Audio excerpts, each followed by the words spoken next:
Shalom sahabat muda-mudi Kristen yang terkasih dan salam bahagia untuk kita semua. Di kesempatan ini saya akan berkhotbah tentang merangkul kerukunan remaja dan taruna mengatasi konflik nilai antar generasi. Sahabat muda-mudi yang terkasih dalam Tuhan kita Yesus Kristus, di kesempatan yang berbagi ini juga kita akan belajar tentang nilai antar generasi.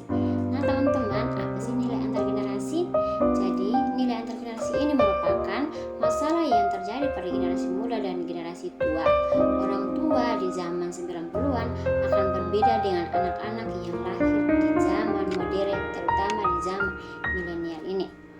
Didikan orang tua yang lahir pada tahun 90-an akan bertentangan dengan karakter anak-anak yang lahir di zaman milenial, di mana orang tua selalu menuntut untuk anak-anaknya menjadi penurut dan dengar-dengaran tanpa orang tua mendengarkan pendapat dari anak-anak. Tidak ada sikap saling menghargai. Orang tua sering menuntut anak agar menghargainya, sedangkan dirinya saja terkadang tidak menghargai anaknya sendiri. Seperti hal yang kecil mencaci maki anaknya, membanding-bandingkan anaknya jika anaknya tidak mengikuti perintah atau apa yang menjadi keinginan dan harapannya.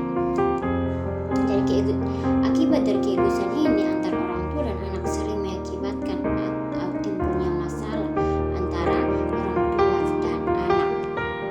Sahabat muda-mudi di dalam Tuhan kita Yesus Kristus, saya ingin mengajak kita untuk membaca dan merenungkan salah satu firman kebenaran Tuhan yang terambil dari kitab Efesus pasal 6 ayat 1 hingga ayatnya yang keempat. Kitab Efesus pasal 6 ayat 1 hingga ayatnya yang keempat di bawah perikop taat dan kasih. Hai anak-anak, taatilah orang tuamu di dalam Tuhan, karena haruslah demikian. Hormatilah ayahmu dan ibumu. Ini adalah suatu perintah yang penting, seperti yang nyata dari janji ini, supaya kamu berbahagia dan panjang umurmu di bumi. Dan kamu bapak-bapak, janganlah bangkitkan amarah di dalam hati anak-anakmu, tetapi didiklah mereka di dalam ajaran dan nasihat Tuhan. Demikian jauh pembacaan firman Tuhan. Yang dikatakan berbahagia adalah yang tidak hanya mendengarkan firman Tuhan, tetapi mau melakukannya dalam kehidupannya hari lepas hari. Sahabat muda-mudi yang terkasih dalam Tuhan kita Yesus Kristus, sebelum memulai khotbahnya, saya ingin bertanya kepada teman-teman, apakah teman-teman dalam kehidupan atau dalam kehidupan teman-teman bersama orang tua, teman-teman pernah dimarahi oleh orang tua, pernah dibanding-bandingkan, ataukah pernah teman-teman melawan orang tua? Kalau tentang melawan, pasti hal ini pasti terjadi dengan teman-teman, dengan orang tua teman-teman sekalian. Jadi baik sahabat muda-mudi yang terkasih dalam Tuhan kita Yesus Kristus, bacaan kita di hari ini merupakan kitab yang ditulis oleh Rasul Paulus sendiri. Rasul Paulus mungkin tidak asing lagi bagi teman-teman. Ia menulis banyak kitab yang kita jumpai dalam dalam perjanjian baru. Salah satunya yang kita baca di saat ini ya teman-teman, dalam kitab Efesus. Jadi teman-teman, saya ingin bercerita sedikit tentang Rasul Paulus ini. Rasul Paulus ini adalah seorang penganiaya pengikut Kristus pada zaman itu. Dia adalah dia pribadi yang sangat mengecam dengan pengikut Kristus. Dia menganiaya mereka, membunuh mereka. Tetapi dalam perjalanannya ke kota Damsyik untuk menganiaya pengikut Kristus, ia mengalami mujizat di mana Tuhan menampakkan diri kepadanya. Dan dalam mujizat yang dialaminya, ia tidak dapat makan dan tidak dapat melihat selama 3 hari 3 malam, dan ia ditolong oleh salah satu nabi, yaitu Nabi Ananias.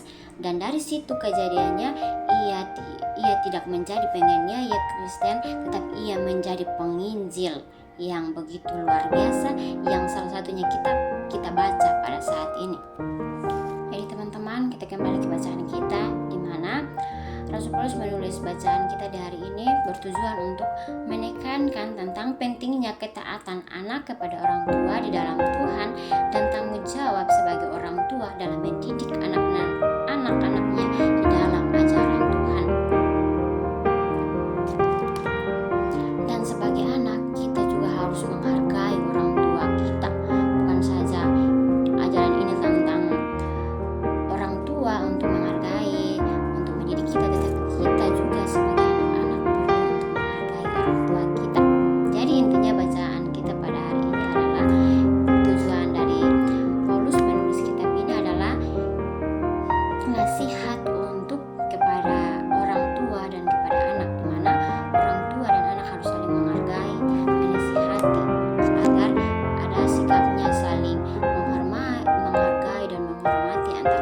dan anak. Teman muda-mudi yang terkasih, saya mengambil 3 poin dalam bacaan kita pada hari ini dalam kitab Efesus pasalnya yang ke-6 hingga pasalnya yang ke-6 ayat 1 hingga ayat yang ke-4 yang dibawa perikop taat dan kasih, dan saya memberikan temanya merangkul karang Tuhan, remaja dan taruna mengatasi nilai konflik antar generasi. Jadi poin pertama yang kita bahas pada saat ini adalah penurut dan dengar-dengaran. Sahabat muda-mudi yang terkasih dalam Tuhan kita Yesus Kristus, dengar-dengaran dan penurut adalah sikap patuh dan taat kepada perintah. Nah, sahabat muda-mudi, orang tua kita selalu menginginkan kita sebagai anak untuk patuh dan taat kepada mereka. Mereka menginginkan agar kita selalu mengikuti apa yang menjadi keinginan mereka tanpa mereka memperdulikan apa yang menjadi pendapat dan keinginan kita. Mereka beranggapan bahwa apa yang mereka tentukan itulah yang terbaik untuk kita sebagai anak-anak. Itulah yang terbaik bagi masa depan kita. Terkadang kita kecewa dengan orang tua kita karena pilihan didikan mereka yang seakan-akan tidak menganggap kita sebagai anak-anak dan tidak menanyakan apa yang menjadi keinginan dan pendapat dan juga kerinduan kita sebagai anak-anak. Mereka hanya memaksakan apa yang menjadi keinginan dan kehendak mereka. Itulah yang mereka beranggapan bahwa itu yang terbaik bagi kita. Teman-teman muda-mudi yang terkasih, orang tua kita tidak pernah membuka ruang komunikasi agar mereka tahu apa yang menjadi keinginan kita sebagai anak-anak. Mungkin dari keluarga teman-teman yang lain atau orang tua dari teman-teman yang lain pernah membuka sesi komunikasi atau membuka komunikasi antara teman-teman dan mereka. Mereka menanyakannya, tetapi terkadang ada orang tua yang tidak sekali membuka ruang komunikasi dengan anaknya. Mereka beranggapan bahwa apa yang mereka pilih, apa yang mereka tentukan bagi kita itulah yang terbaik bagi masa depan kita, teman-teman. Sahabat muda-mudi yang terkasih dalam Tuhan kita Yesus Kristus, kita sebagai anak-anak perlu untuk memahami kembali dengan pola asuh dan didikan orang tua kita, karena mereka tidak punya pengetahuan dan batasan dalam mendidik kita sebagai anak-anak mereka. Latar belakang pendidikan mereka yang berbeda-beda. Ada yang berpendidikan tinggi, ada yang tamat SMA, SMP, SD, dan bahkan tak ada yang bahkan ada orang tua yang tidak pernah bersekolah. Itulah yang terkadang membuat orang tua mendidik anak-anaknya dengan menggunakan pengalaman mereka dididik oleh orang tua mereka. Hal itu yang mereka asuh, mereka pakai dalam mendidik kita sebagai anak-anak, teman-teman.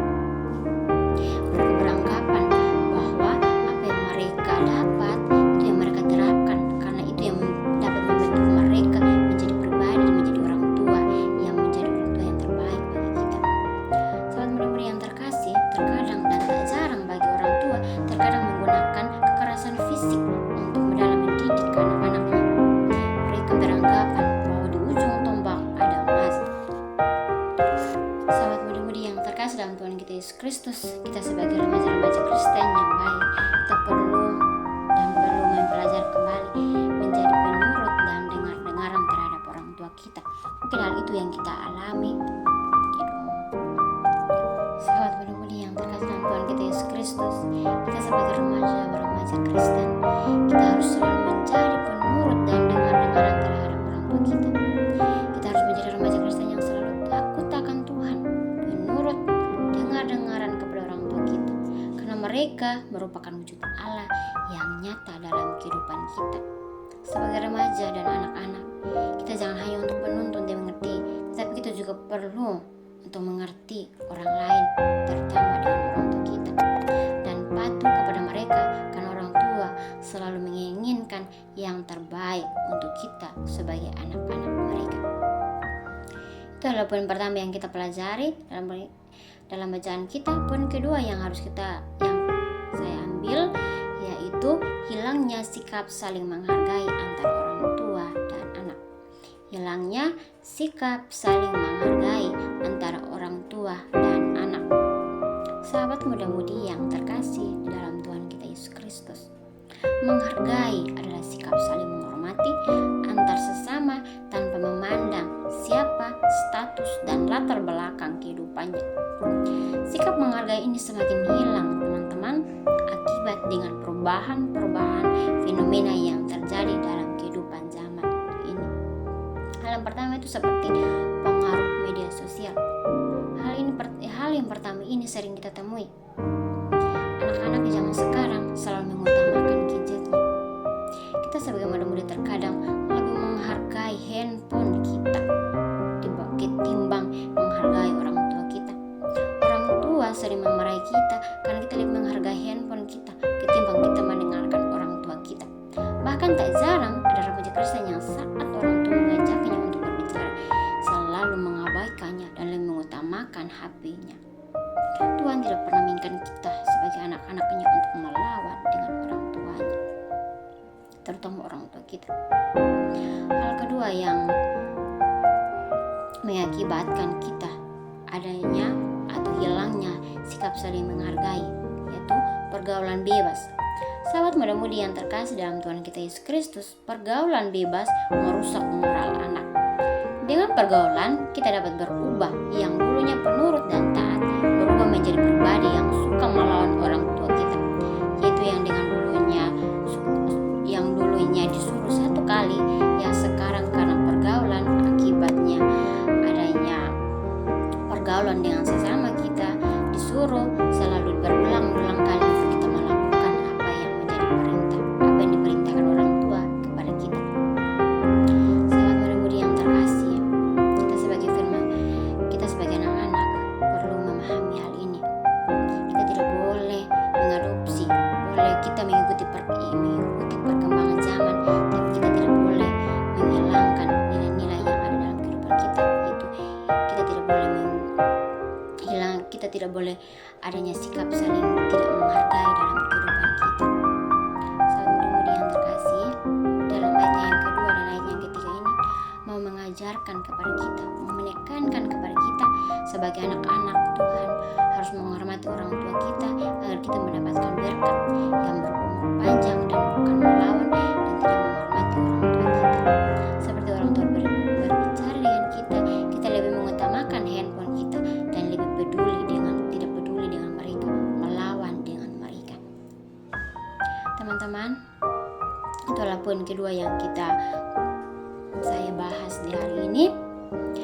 Poin ketiga yang kita pelajari adalah jangan membangkitkan amarah.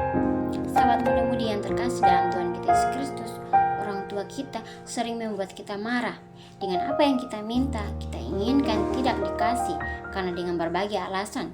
Karena kita belum cukup umur lah, kita belum ada uang, karena itu terlalu mahal, tidak pantas untuk kita beli, membuang-buang uang, atau masih banyak lagi alasan mereka dengan menolak apa yang menjadi keinginan kita. Teman-teman, terkadang jika permintaan kita yang tidak dikabulkan oleh orang tua kita sering membuat tingkah yang aneh, tingkah yang membuat mereka kecewa, tingkah yang membuat mereka marah, sehingga membuat mereka marah. Dan tak jarang mereka mulai membanding-bandingkan kehidupan kita dengan orang lain atau dengan tetangga kita. Mereka bisa bilang, kau ini kehidupan tidak seperti ya teman yang di sana, dia tuh seperti ini. Dan hal itu yang mungkin bukan yang kita temui, tapi hal itu yang kita alami. Teman-teman mungkin merasakan itu dalam kehidupan teman-teman semua. Sahabat muda-mudi yang terkasih di dalam Tuhan kita Yesus Kristus, di firman hari ini mau mengajak kita sebagai anak-anak, janganlah suka membuat orang tua kita marah, karena keegoisan kita yang ingin untuk apa yang kita inginkan dipenuhi semua kebutuhan dan keinginan kita tanpa melihat keadaan orang tua kita. Terkadang orang tua memenuhi kebutuhan kita tetapi terhalang oleh ekonomi, atau bahkan karena orang tua tahu bahwa apa yang kita ingin atau apa yang kita inginkan itu akan mencelakakan diri kita, sehingga mereka tidak mengabulkan, mereka tidak memberikan apa yang menjadi permintaan dan keinginan kita. Teman-teman muda-mudi yang dikasihi oleh Tuhan kita Yesus Kristus, marilah kita sebagai remaja Kristen yang tidak menjadi pribadi remaja Kristen yang tidak suka membuat orang lain marah, kecewa dan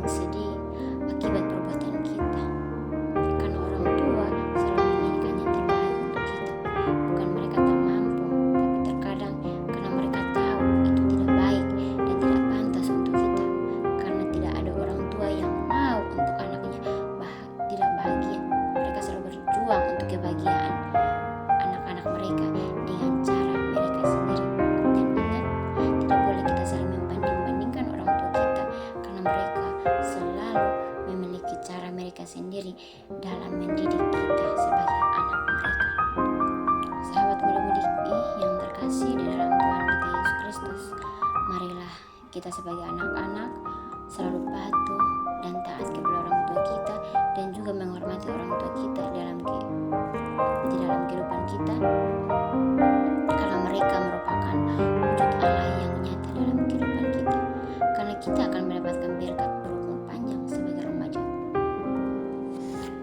Hai teman-teman, sahabat muda-mudi yang terkasih dalam Tuhan kita Yesus Kristus, marilah kita menjadi anak-anak Tuhan yang selalu menjadi pribadi yang penurut, pribadi yang dengar-dengaran, pribadi yang selalu menghargai sesama kita, terutama orang tua kita, dan menjadi pribadi yang selalu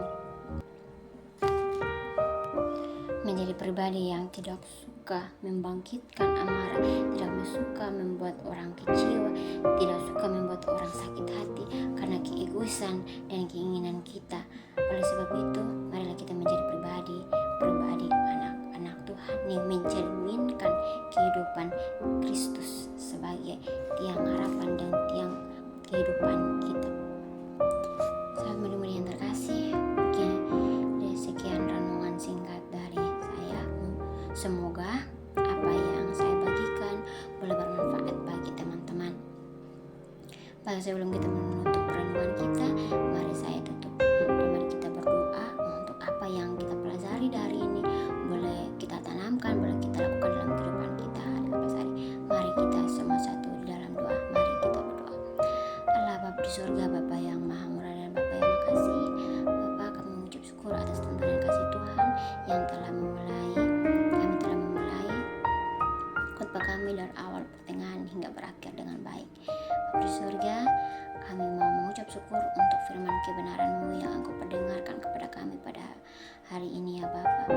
Semoga apa yang kami dengar ya Bapa, yang mengajarkan kepada kami untuk kami sebagai anak-anak, kami sebagai remaja Kristen menjadi pribadi Kristus, menjadi anak-anak Tuhan yang selalu penurut, dengar-dengaran, suka menghargai orang lain dan tidak mengecewakan dan membuat